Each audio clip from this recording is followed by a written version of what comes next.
historically, street photography was shot in black and white. In my history of street photography video, I talked about the reason for this. However, photographers like Helen Levitt and Harry Briart, along with the decreased pricing of developing color film, revolutionized street photography and made the use of color more accessible and mainstream. In today's digital age, we can decide whether we want to shoot color or black and white. But how do we make that decision? And when do we make that decision? Do we make it while we're out shooting or when we're editing? So in today's video, we're going to walk around and take some photos, and I'm going to tell you about how and when I decide to shoot color over black and white.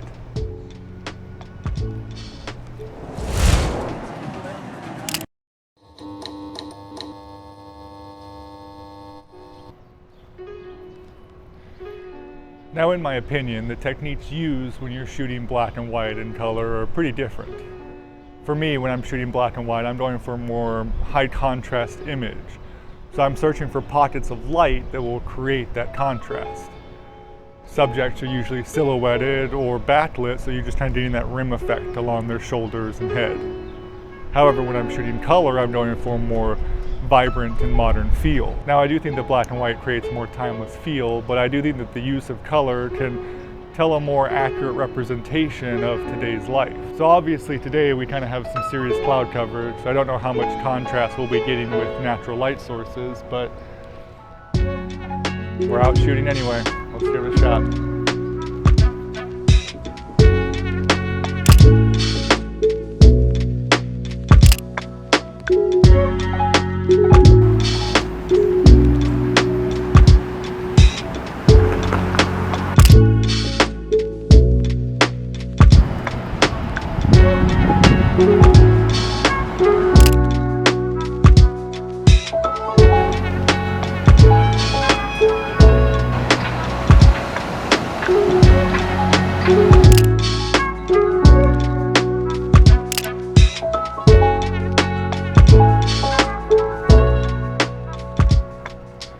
So the gear that we're using today is the Fujifilm X Pro 2, and on that I've got a TT Artisan f1.2. I actually kind of love this lens because it's like $100 and it's an f1.2. It is a manual lens, but more than half the lenses I use are manual lenses these days. I just really enjoy the process.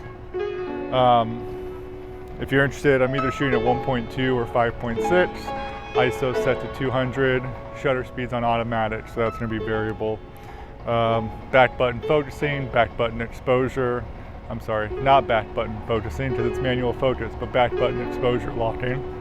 And yeah, love this little setup.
So I'm back home now, which you can obviously tell because I'm no longer outside.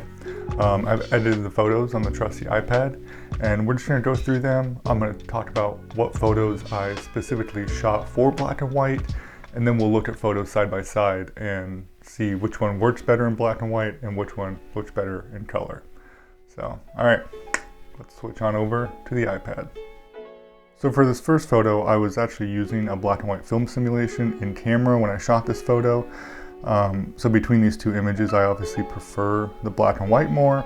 The color here is pretty flat. There's no good color contrast or color symmetry going on. You can obviously tell that there's a subject in the center of the frame, but other than that, there's not a whole lot going on in this image. However, with the black and white, you get some grayscale from the columns, which adds, good lines and good symmetry in the photo. You can see that the subject is a little well lit, almost in the middle of the frame, kind of in the third of the frame. Up here, you've got some good light that adds some contrast to the image.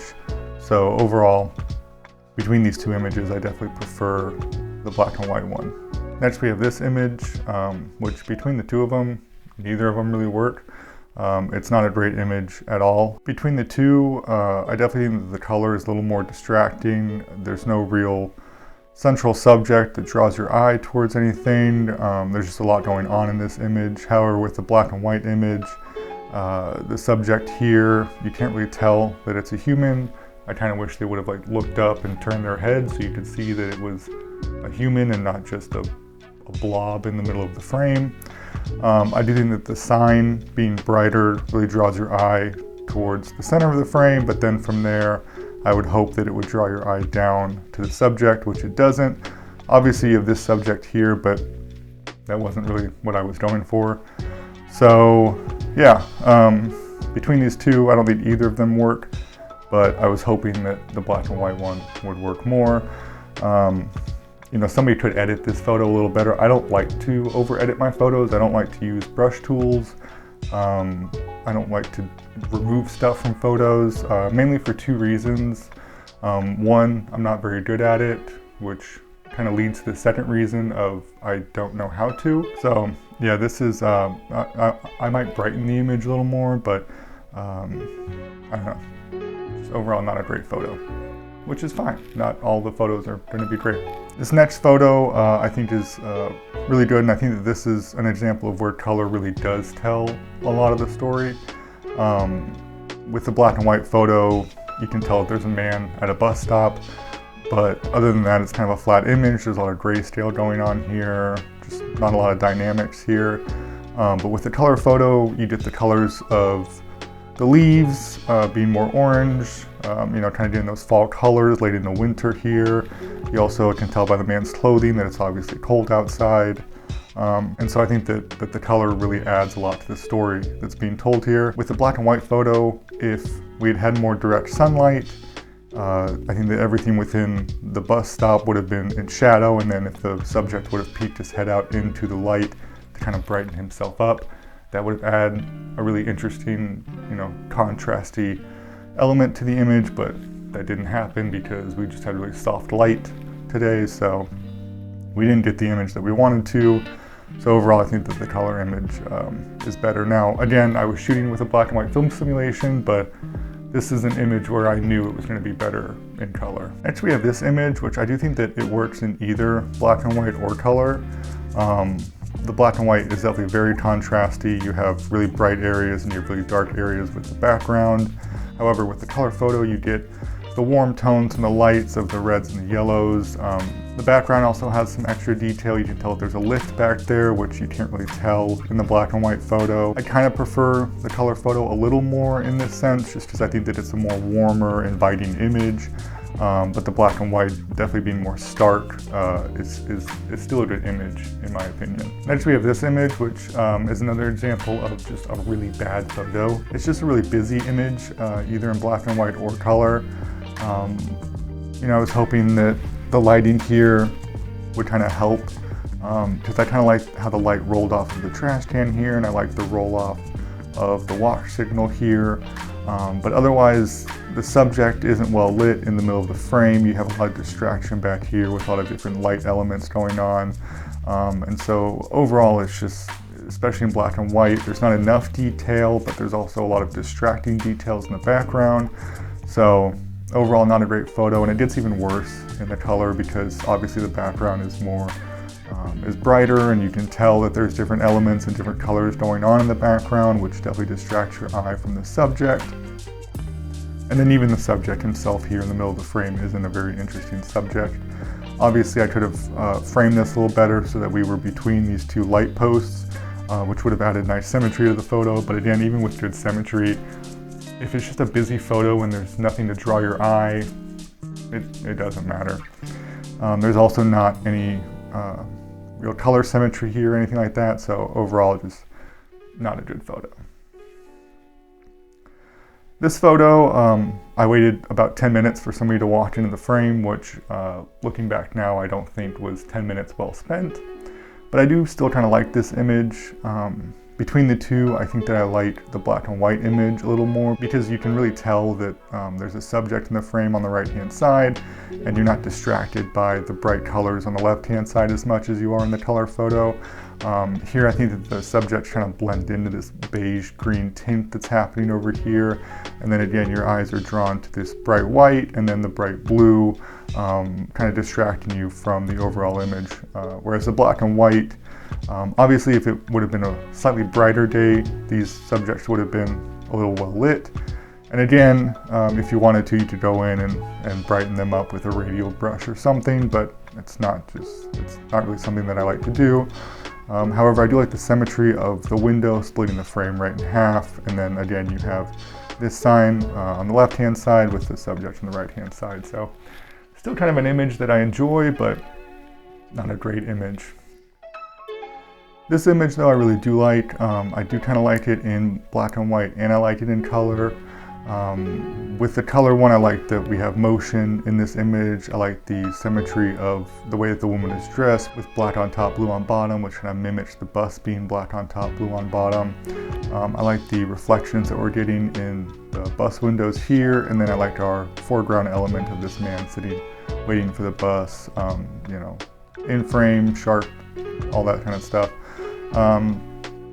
But the black and white photo I think is also really interesting. I think that the motion of the subject moving is a little more exaggerated with the black and white. Again, you can still tell that there's an in-focus subject in the foreground here. However, I think that the reflections kind of fade away a little more into the darkness with the black and white photo, whereas in the color photo they're definitely more pronounced. This photo I definitely shot with the intention of it being a color photo just because of the bright red of the BMW, the subject's wearing yellow within the car, you know, the motion blur here is really great. I do wish I would have framed it up more so that I had more space on the left-hand side to kind of match the empty space on the right-hand side, but with these spontaneous car moving shots, it's hard to get perfect framing. But again, the black and white isn't necessarily a bad image. I just don't think it tells as compelling of a story as the color photo does. I think that, you know, you've got the reds, you've got the greens, you've got the yellows, you're having good color symmetry, good color contrast within the image. The composition is decent. Again, it's not great just because of the framing, but overall, I think that the color photo is definitely better here. So again, while I was shooting with a black and white film simulation, I knew that this was going to be a great color photo. I wanted to make sure that I got my exposure right so that everything was bright within the image, the red really popped, and yeah, I think that I captured that pretty well. Next we have this image, which is obviously just a mistake. It was a hip fire shot, so it wasn't in focus, it was blurry, the shutter speed was wrong, all that kind of stuff.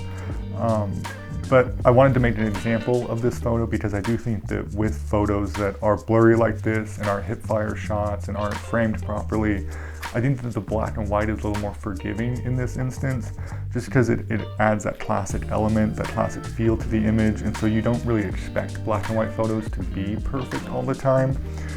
Whereas the color photo, everything looks very muddled here. You're distracted by everything.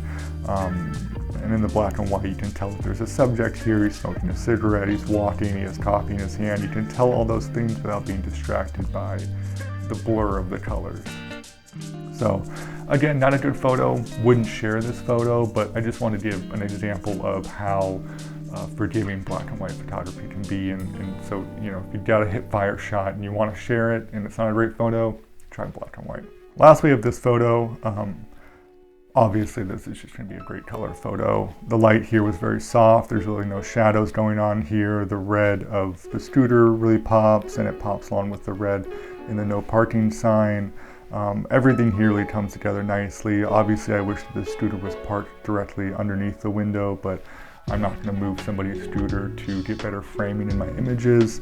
But overall, I really think that this is a fantastic photo with really good elements.